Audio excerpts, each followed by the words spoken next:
ఈరోజు అక్షయ తృతీయ కదా! ఎంతమంది ఇంట్లో పూజ చేసుకున్నారో నాకు కామెంట్ చేయండి. సో, ఈ వీడియోలో మా ఇంట్లో పూజ ఎట్లా చేస్తున్నా అన్నది మీరు చూడబోతుర్రు. సో, ముందు రోజు పెట్టిన ఫ్లవర్స్ అన్నీ తీసేసి దేవుళ్ళన్నీ నీట్‌గా క్లీన్ చేసుకున్నా. కుందులు కూడా క్లీన్ చేసుకున్నా. ఎందుకంటే మళ్ళీ ఎట్లాగో రేపు చేయాలి.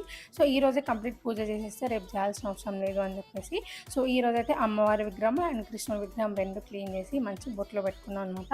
మా మమ్మీ వాళ్ళు మాతో పాటు వచ్చినప్పుడే అన్నీ అరేంజ్ చేసిందనమాట. సో, అన్నీ ఇంకేం డిస్టర్బ్ చేయకుండా ప్రాపర్‌గా మమ్మీ ఎట్లా పెట్టిందో అట్లే ఉంచుకున్నా.